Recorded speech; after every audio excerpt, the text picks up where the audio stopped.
নমস্কার বন্ধুরা, welcome back to my channel Champa রান্নাঘর।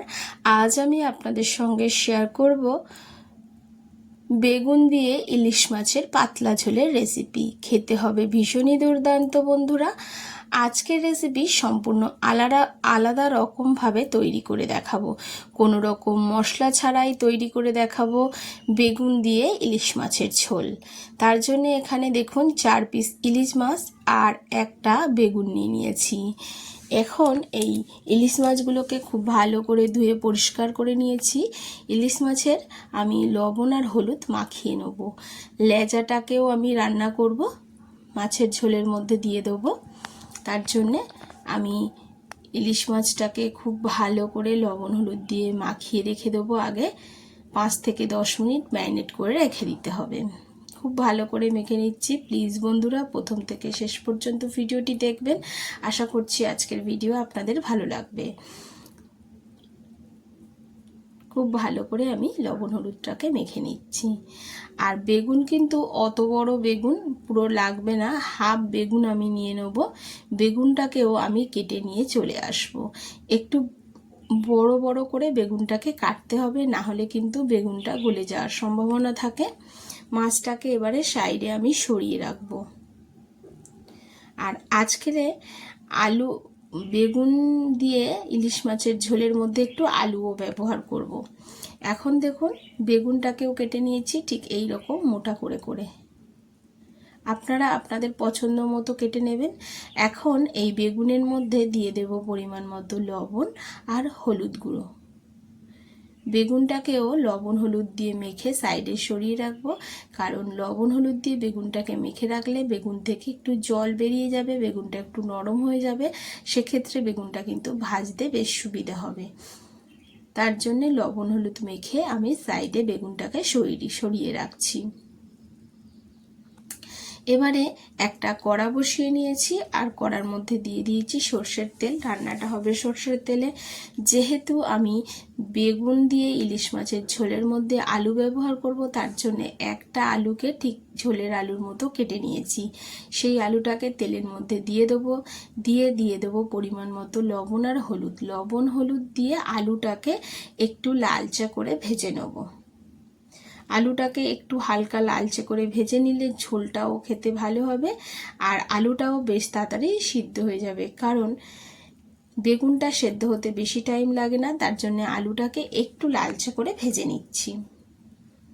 দেখুন আলুটাও কিন্তু বেশ হালকা লালচে করে ভাজা আমার হয়ে গেছে। এখন আমি আলুটাকে তুলে আপনাদেরকে দেখিয়ে দিচ্ছি।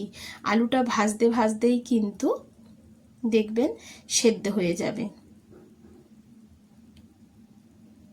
আলুটাকে তুলে নেওয়ার পর কড়াইতে যে তেল থাকবে তার মধ্যে বেগুনগুলোকেও ভেজে নেবো। দেখুন আলুটা ভাজা হয়ে গেছে, এখন তুলে নিচ্ছি আলুগুলো। এখন যে কড়াই তেল আছে তার মধ্যে বেগুনগুলোকে দিয়ে দেবো।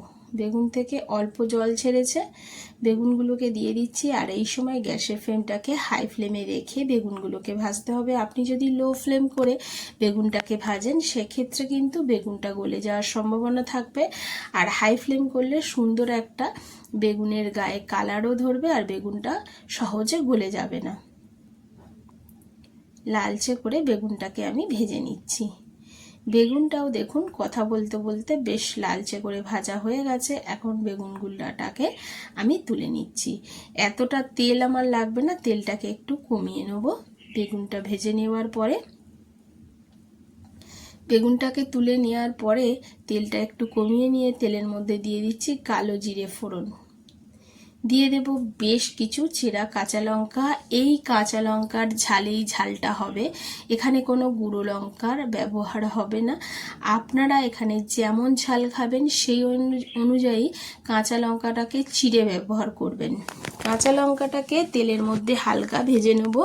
যখন কাঁচা লঙ্কাটা একটু সাদা সাদা টাইপের হয়ে আসবে তখন এর মধ্যে কাঁচা মাছগুলোকে দিয়ে দেবো। মাছগুলো কিন্তু ভেজে ঝোলের মধ্যে দেবো না, ওই কালো জিরে আর কাঁচা লঙ্কা ফোড়নের মধ্যে কাঁচা মাছটাকে দিয়ে একটু এক পিঠ উল্টে নেবো। দেখুন ভাজা কিন্তু হয়নি, জাস্ট এক পিঠ উল্টে নিচ্ছি। এতে কাঁচা লঙ্কার আর কালো জিরের যে ফ্লেভারটা আছে সেটা মাছের মধ্যে খুব ভালোভাবে ইনহ্যান্স হবে। আর এতে কিন্তু বেগুন দিয়ে ইলিশ মাছের ঝোলের স্বাদটাও বাড়বে। এভাবে একবার আপনারা বাড়িতে রান্না করে দেখতেই পারেন বন্ধুরা। আমি জানি আপনারা হয়তো আমার থেকে আরও ভালো বেগুন দিয়ে ইলিশ মাছের ঝোলটা বানাতে পারেন, কিন্তু আমি যেভাবে রান্না করি সেভাবে আমি আপনাদের সঙ্গে শেয়ার করছি। এখন এর মধ্যে ঝোলের পরিমাণ অনুযায়ী জল দিয়ে দিলাম। এবারে এর মধ্যে দিয়ে দেব ভেজে রাখা আলুগুলো। আলুগুলোকে এই সময় দিয়ে দিতে হবে, কারণ আলুগুলো একটু সিদ্ধ হতে সময় লাগে। আর যেহেতু আলুগুলো লালচে করে ভাজা, খুব বেশি সিদ্ধ হতে সময় লাগবে না। তার জন্যে আলুগুলোকে এই সময় দিয়ে যখন এটা একটু ফুটে উঠবে তখন এর মধ্যে দিয়ে দেবো হলুদ গুঁড়ো,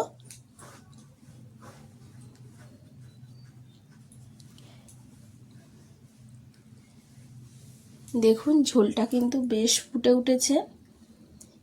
প্রথমে হাই ফ্লেমে ঝোলটাকে ফুটিয়ে নেওয়ার পর ঢাকা চাপা দিয়ে মিডিয়াম ফ্লেমে 10 মিনিট রান্না করে নেব। দিয়ে দিচ্ছি সামান্য একটু জিরা গুঁড়ো। এই সময় ফুটন্ত ঝোলের মধ্যেই জিরা গুঁড়োটা ব্যবহার করতে হবে, 1/2 চামচেরও কম। জিরার গুঁড়োটা দিয়ে একটু নাড়াচাড়া করে দিচ্ছি।